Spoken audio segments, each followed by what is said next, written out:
Halo semuanya, selamat datang di video kelompok 8. Di video kali ini, kami akan membahas mengenai teori yang cukup populer digunakan dalam pendekatan psikoterapi. Ciri utamanya adalah pendekatannya berpusat pada diri klien. Teori ini melihat manusia pada suatu pribadi yang memiliki potensi dan kecenderungan untuk mengaktualisasikan dirinya. Mari kita bahas person-centered theory dari Carl Rogers. Carl Rogers merupakan tokoh yang lahir di Oak Park, Illinois, Chicago pada 8 Januari 1902. Ia menerima gelar PhD dari Columbia pada tahun 1931. Rogers menulis buku pertamanya pada tahun 1939 yang berjudul The Clinical Treatment of the Problem Child. Lalu pada tahun 1942, buku keduanya terbit yang berjudul Counseling and Psychotherapy. Teori yang dikemukakan oleh Rogers merupakan teori yang berpusat pada pribadi. Teori ini memiliki asumsi-asumsi dasar yaitu kecenderungan formatif dan kecenderungan aktualisasi.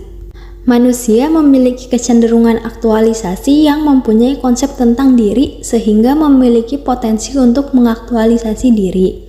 Aktualisasi diri sendiri merupakan bagian dari kecenderungan aktualisasi yang merujuk pada manusia secara keseluruhan, kesadaran, dan ketidaksadaran, fisiologis dan kognitif. Rogers mengajukan dua subsistem dari diri, yaitu konsep diri atau self-concept dan diri ideal atau ideal self. Konsep diri sendiri meliputi seluruh aspek dalam keberadaan dan pengalaman seseorang yang disadari oleh individu tersebut.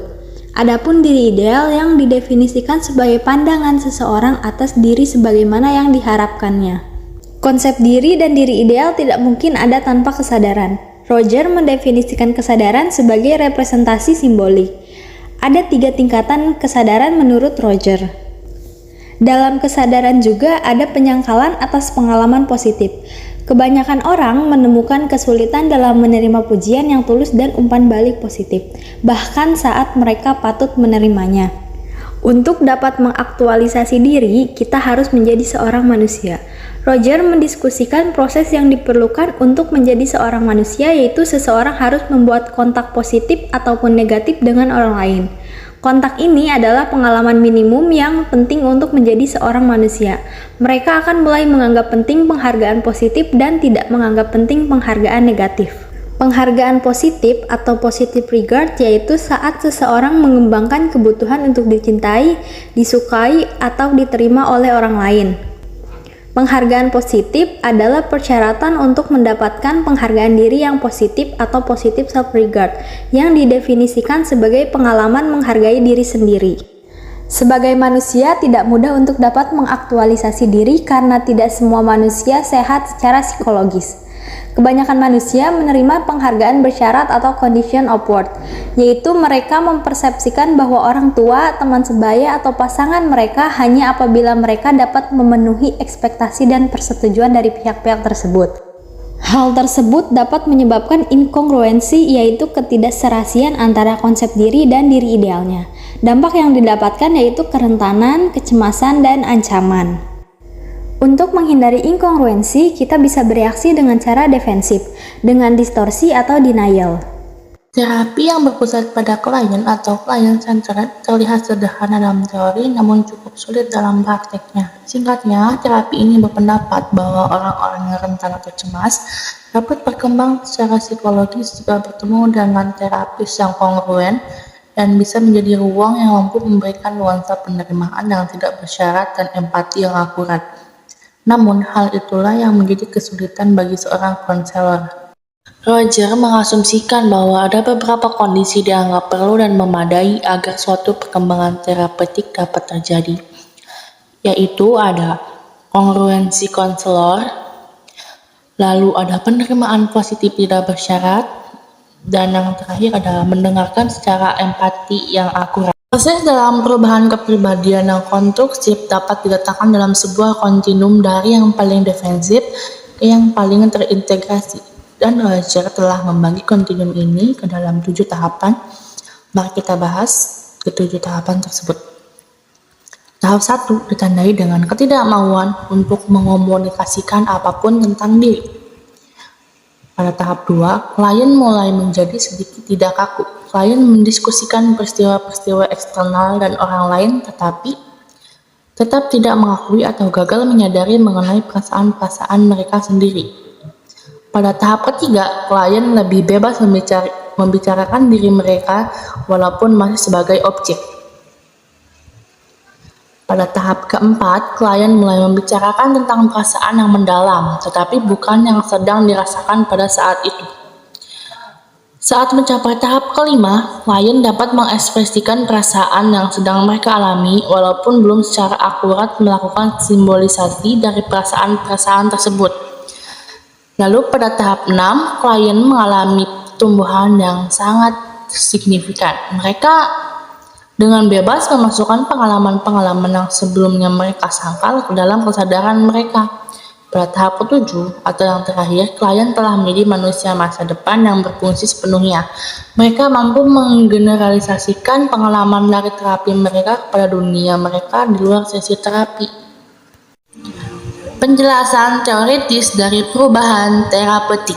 Roger memberikan penjelasan tentang rumusan teoritis yang dapat menjelaskan dinamika dari perubahan terapeutik adalah ketika seseorang merasakan sendiri bahwa mereka dihargai dan diterima tanpa syarat. Mereka menyadari bahwa mungkin pertama kalinya mereka dapat dicintai.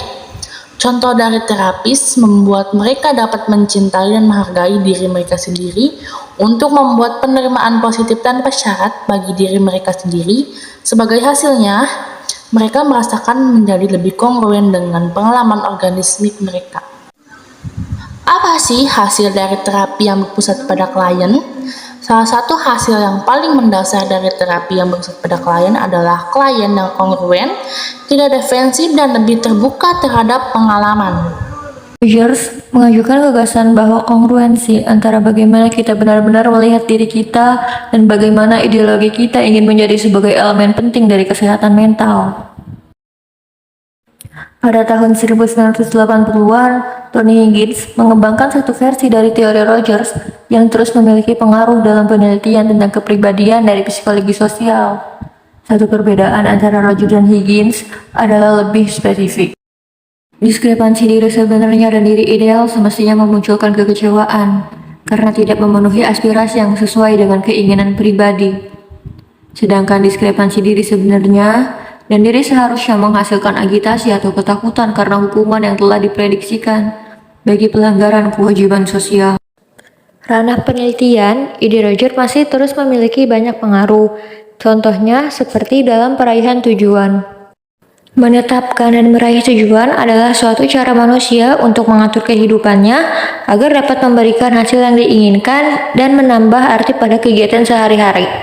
Menetapkan tujuan merupakan hal yang mudah, namun menetapkan tujuan yang tepat dapat menjadi lebih sulit daripada kelihatannya.